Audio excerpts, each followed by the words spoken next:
Class 12, the topic for the day is working capital. What working capital is? Amount required for day-to-day expenses. Amount required for day-to-day expenses, for operating expenses like cost of raw material, day-to-day expense like wages, what you are paying, or operating cost, amount which you require to run a business.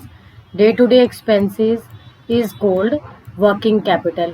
और अगर हम time के according कहना चाहें तो वो पैसा जो आपको शॉर्ट टर्म के लिए चाहिए वो वर्किंग कैपिटल होता है. Examples for working capital are when you require amount for short term assets. Assets को हम टू पार्ट्स में डिवाइड करते हैं, long term assets and short term assets. Long term assets जैसे कि land, building, machinery, furniture, fixtures, computers, plant, layout, इन सब के लिए जो पैसा चाहिए वो फिक्स्ड कैपिटल होता है. ये सब फिक्स्ड एसेट है और इनके लिए जो पैसा चाहिए वो फिक्स्ड कैपिटल होता है, लॉन्ग टर्म कैपिटल होता है. और जो डे टू डे एक्सपेंसेस के लिए आपको पैसा चाहिए, डे टू डे एक्सपेंसेस जैसे आपको रॉ मटेरियल खरीदने हैं, आपको पैकिंग मटेरियल लेना है, आपको रेंट पे करना है, आपको इंश्योरेंस प्रीमियम देना है, लेस देन 1 ईयर. टाइम के अकॉर्डिंग देखें तो लेस देन 1 ईयर. आपको यूटिलिटी बिल्स देने, यूटिलिटी मतलब पावर, फ्यूल, इलेक्ट्रिसिटी, ये सब वेजेस देने हैं और अदर सर्विसेज को अमाउंट पे करना है. So these amount which we require for day to day operations of the business, amount which we require for day to day operations of business is called working capital. Capital means पैसा. वो पैसा जो कम समय के लिए चाहिए, short term के लिए चाहिए, लेस देन 1 ईयर के लिए चाहिए, रोज रोज के खर्चों के लिए चाहिए, that is called working capital. Another definition has been given: money needed to fund the normal day to day operations of a business is known as working capital. Clear? So current assets के लिए जो पैसा आपको चाहिए, रोज रोज के खर्चों के लिए जो पैसा चाहिए वो वर्किंग कैपिटल होता है. आपको ध्यान रखना है कि इनफ कैश आपके पास रहे कि आप अपने डेट्स पे कर पाएं, आप अपने एक्सपेंसेस बियर कर पाएं और इसके साथ साथ स्टार्टअप बहुत इजीली आप कर चुके हो, बट अब डे टू डे बिजनेस आपको रन करना है. आपके हाथ में जो पैसा होता है that is called working capital. और स्लोली एंड ग्रेजुअली आप ब्रेक इवन पॉइंट पे पहुंचते हो. Break even point we discussed, a point where neither profit nor loss. वो पॉइंट जहाँ ना प्रॉफिट है ना लॉस है. यहाँ तक पहुँचने के बाद आप प्रॉफिट तक भी जाते हो, तो इस सिचुएशन के बाद आप प्रॉफिट पे जाते हो. Our discussion here is limited to working capital, how to compute, where to source it and such other related issues. How to compute, कैसे आप working capital calculate करोगे. This is the numerical part of your exam. ये आपसे पूछा जा सकता है आपके एग्जाम में, कैलकुलेट वर्किंग कैपिटल. उस वक्त आपको परेशान नहीं होना है. आपको जो भी क्वेश्चन गिवन होगा वहां से आप देखना raw material, packing material, rent, मतलब डे टू डे खर्चों के लिए जो भी पैसे उन सबको टोटल कर देना. यूटिलिटी बिल्स अब किस किस को इंक्लूड नहीं करना, आप लैंड, बिल्डिंग, मशीनरी, इक्विपमेंट, ये सब जो फिक्स्ड एसेट्स होते हैं इनको इंक्लूड मत करना. वर्किंग कैपिटल ये सब आप काउंट करना जो कि डे टू डे एक्सपेंसेस के लिए ज़रूरत है. First, let us understand why there is need for working capital. अब कैलकुलेट करना आपने सीखा, बट यू शुड अवेयर कि हमें वर्किंग कैपिटल की ज़रूरत क्यों है. ये क्वेश्चन अगर पेपर में आता है तो no need to worry. 3 mark का क्वेश्चन है 3 पॉइंट में लिख दो, 2 मार्क का क्वेश्चन है 2 पॉइंट में लिखो. और do not forget to write headings. Do not forget to write headings. Headings plus explanations are there. Now, need for working capital. Why we require to calculate working capital? क्यों हम calculate करें, क्यों हम check करें. सबसे पहला reason तो बहुत सिंपल है कि अगर आपको यही नहीं पता होगा कि डे टू डे खर्चों के लिए आपके पास कितने पैसे होने चाहिए आप मैनेज कैसे करोगे. शॉर्टेज हो गई तो, आइडल फंड्स पड़े रहे तो, फालतू आपको सिर्फ 100 रुपये की जरूरत है और आपने लाख रुपये रख लिए तो, या 100 रुपये की जरूरत है 500 रुपये रख लिए तो भी गलत है. आपको जो आइडल फंड्स है उन्हें वेस्टेज नहीं रखना, उन्हें आप इन्वेस्ट कर दो कहीं ना कहीं. और स्मूथ फ्लो ऑफ बिजनेस के लिए, स्मूथ एक्टिविटीज के लिए आपके पास इनफ फंड्स होने चाहिए. शॉर्टेज भी नहीं होना चाहिए, एक्सेस भी नहीं होना चाहिए. इसीलिए आप वर्किंग कैपिटल चेक करते हो कि आपको कितने पैसे की ज़रूरत है। पैसा किसके लिए? रॉ मटेरियल के लिए, पावर, फ्यूल के लिए, पैकिंग के लिए, और आप मटेरियल्स को कैसे कन्वर्ट कर सकते हो। ड्यूरिंग द टाइम रिक्वायर्ड आपको ये देखना है कि raw material conversion of raw material into finished product. आपके पास वुड है, आपको इस वुड से फर्नीचर बनाना है।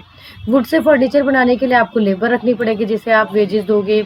आपको जगह किराए पे लेनी पड़ेगी, जिसका आप रेंट दोगे। अपने स्टाफ, जो परमानेंट स्टाफ है, उसे आप सैलरी भी दोगे। What is the difference between wages and salary? Wages आप टेम्परेरी स्टाफ को देते हो, जिसे आप रिमूव कर सकते हो, हटा सकते हो। सैलरी आप परमानेंट स्टाफ को देते हो।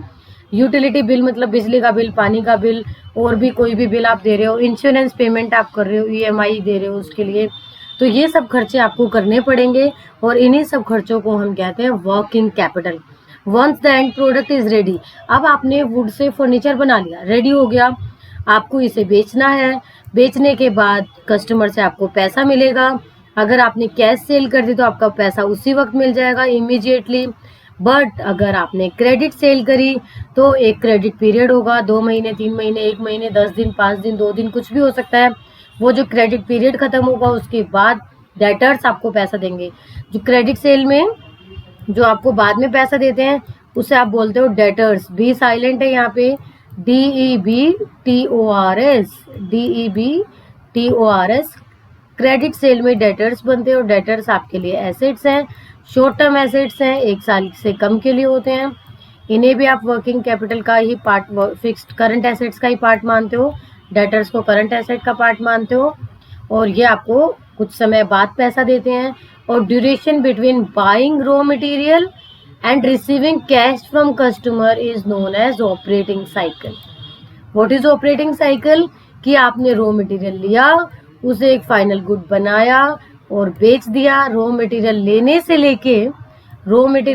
से लेके फाइनल गुड बनाकर, बेचकर, कस्टमर को देकर पैसा कमाने तक का जो पूरा साइकिल है उसे आप कैश कन्वर्जन साइकिल कहते हो। बोला मैम ये एरो से क्यों नहीं दिखाया, ये साइकिल से ही क्यों दिखा रहे हैं, सर्कल से ही क्यों दिखा रहे हैं? सर्कल से इसलिए दिखा रहे हैं बेटा कि जब आप बिजनेस कर रहे हो, आपने रॉ मटेरियल लिया, फिर आपने उसे फाइनल प्रोडक्ट बना दिया, फिर आपने सेल कर दी, सेल करके आपको कैश मिल गया। कैश मिलने के बाद क्या आप बिजनेस बंद कर दोगे? नहीं, उसी कैश से आप फिर से रॉ मटेरियल खरीदोगे, फिर प्रोडक्शन करोगे, फिर सेल करोगे, फिर पैसा आएगा, फिर रॉ मटेरियल खरीदोगे, फिर प्रोडक्शन करोगे। ये सर्कल चलता रहता है, इसीलिए इसे बोलते हैं ऑपरेटिंग साइकिल। अब ऑपरेटिंग साइकिल का नाम एक और हमने रखा कैश कन्वर्जन साइकिल। क्यों हमने कन्वर्जन बोला? क्योंकि देखो रॉ मटेरियल को आपने कैश में कन्वर्ट कर लिया। कैसे? रॉ मटेरियल को कैश में कन्वर्ट कैसे करा? हमने रॉ मटेरियल लिया, उससे हमने फिनिश्ड गुड्स बना दी, फिनिश्ड गुड्स बना के हमने उसे सेल कर दी। सेल अगर कैश हुई तो उसी वक्त कैश आ गया, नहीं तो डेटर्स आ गए, और फिर आपको पैसा मिल गया। तो रॉ मटेरियल को आपने किस में कन्वर्ट कर दिया? कैश में। एक प्रोसेस से गुजरे, हमने उसे शेप दी, हमने उसे फाइनल शेप दी, उस पर काम किया, बट फाइनली तो हमने उसे कैश में कन्वर्ट किया। So operating cycle is also known as cash conversion cycle, CCC। ये आपको बताता है कि नंबर ऑफ डेज, फर्म ने कितना समय लिया उस रॉ मटेरियल को कैश में कन्वर्ट करने के लिए। रॉ मटेरियल को कैश में कन्वर्ट कैसे किया? रॉ मटेरियल को फिनिश्ड गुड बनाया, लंबा समय लगा या शॉर्ट टाइम लगा, कैसे भी लगा, और उसे बनाकर बेच दिया। बनाकर बेचने के बाद पैसा आया। कैश कन्वर्जन साइकिल शॉर्टर भी हो सकता है और लॉन्गर भी हो सकता है, डिपेंड्स करता है नेचर ऑफ द गुड और service which you are providing. कौन सी गुड या सर्विस आप प्रोवाइड कर रहे हैं। अगर आप एरोप्लेन बना रहे हैं तो कैश कन्वर्जन साइकिल बड़ा होगा, क्योंकि गुड आपकी बहुत बड़ी है, कॉम्प्लेक्स है। लेकिन अगर आप पेन पेंसिल बना रहे हैं तो आपका बहुत जल्दी कैश कन्वर्ट हो जाएगा, क्योंकि FMCG गुड्स हैं। ये full form of FMCG is, ये बहुत जगह यूज होता है आपका बिजनेस स्टडीज में, एंटरप्रेन्योरशिप में। FMCG fast moving consumer goods, वो छोटी छोटी गुड्स जिनकी आपको डेली जरूरत होती है, बहुत ज्यादा जरूरत होती है। तो इन सब का जो कन्वर्जन साइकिल है, कैश कन्वर्जन साइकिल, ये शॉर्ट होता है। इसके बाद नेक्स्ट टॉपिक, इसी टॉपिक में नेक्स्ट एक्सप्लेनेशन हम चेक करेंगे cash conversion cycle with help of flow chart. Cash, you have cash with you, आपने इससे स्टॉक ले लिया, रॉ मटेरियल बाय करा, रॉ मटेरियल बाय करा, आपने उसे कन्वर्ट कर दिया फाइनल गुड में, फिनिश्ड गुड्स में आपने उस रॉ मटेरियल को कन्वर्ट करा। ये ट्रेडिंग के लिए, ये ट्रेडिंग के लिए है। आपके पास ऑलरेडी फिनिश्ड गुड्स ही आई है। ट्रेडिंग का मतलब क्या होता है, you buy from somewhere and you bought to some other person. ये साइकिल किसके लिए था, ये ट्रेडिंग के लिए था कि आपने सिर्फ कहीं से बाय करना है और उसे आगे बेच देना है, बीच का कमीशन या प्रॉफिट मार्जिन आपका हो जाएगा। और हो सकता है आप कैश बेच दो और हो सकता है आप उधार बेचो, तो डेटर्स आपके पास होंगे।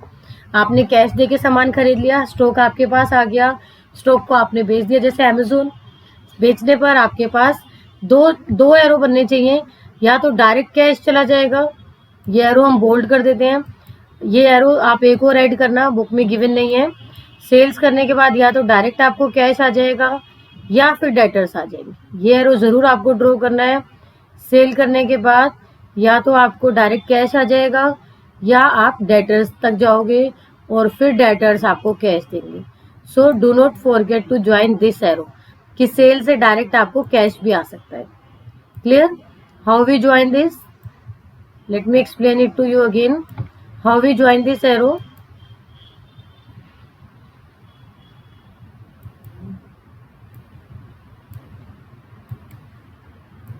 सेल किया, सेल से डायरेक्ट आपको कैश आ सकता है। आप इस सेल को ज्वाइन कर देना कि सेल से डायरेक्ट कैश आ सकता है, या फिर सेल से अगर आपने क्रेडिट सेल किया है तो डेटर्स क्रिएट होंगे और डेटर्स कुछ समय बाद आपको पैसा दे देंगे। ये कौन सा साइकिल था, ये था आपका ट्रेडिंग साइकिल। जब आप ट्रेडिंग करते हो, आपने गुड्स खरीदी और बेच दी, ये सिर्फ गुड्स से रिलेटेड है, सर्विसेज से रिलेटेड नहीं है। 1 मार्क क्वेश्चन कैसे आ सकता है कि गुड से रिलेटेड कैश कन्वर्जन साइकिल कौन सा है, वो कन्वर्जन साइकिल जो कि सिर्फ गुड से रिलेटेड है, वो है ये वाला। ये आपको ड्रॉ करने के लिए बोलेंगे इनडायरेक्टली, डायरेक्ट क्वेश्चन नहीं भी देंगे।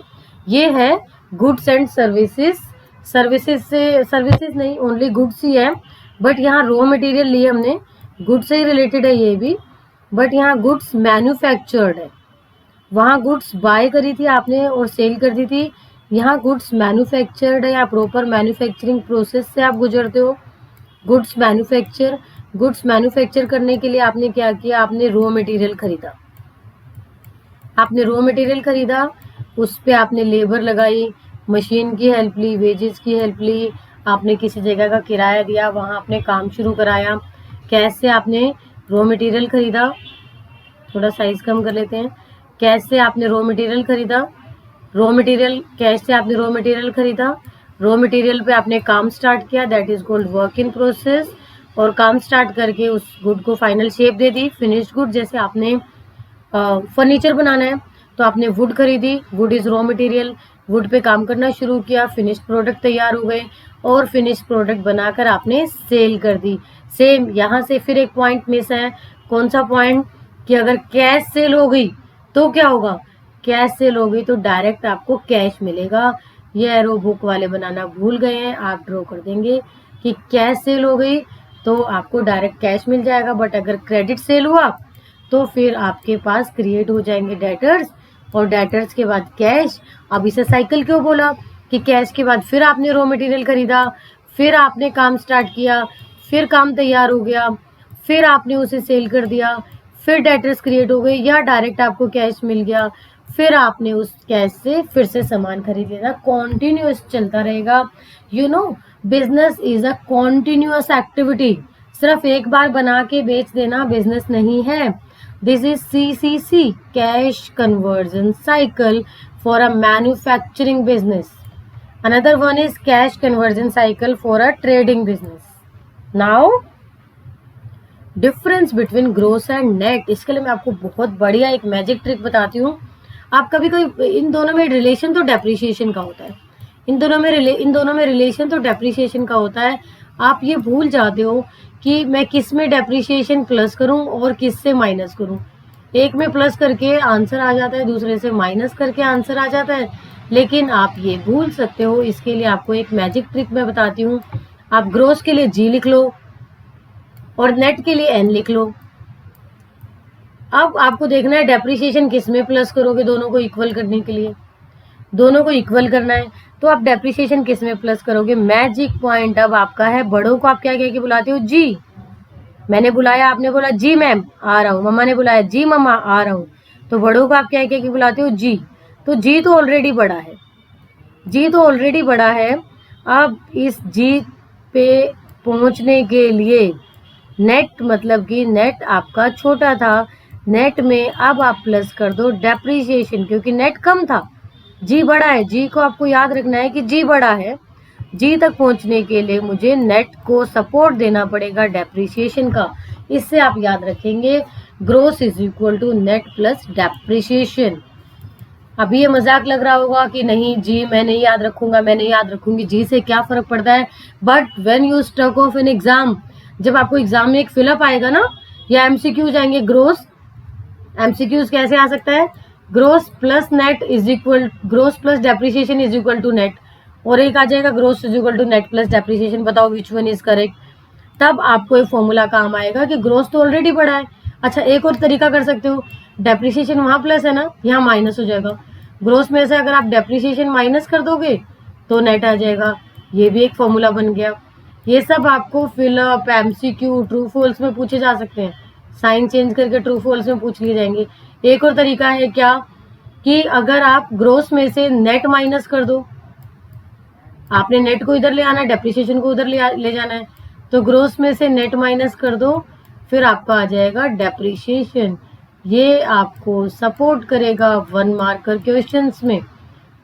एक ही ट्रिक आपको यहाँ तक पहुंचा सकती है कि ग्रोस बड़ा है, जी बड़ा है, हम बड़ों को जी कह के बुलाते हैं। ग्रोस हमेशा अपने में से कुछ दे देगा, यहाँ डेप्रिसिएशन दे दिया, यहाँ नेट दे दिया, और gross is equal to net plus depreciation. ये 3 क्वेश्चन 1 मार्कर्स के लिए आपके तैयार हो गए। Next topic inventory for next class.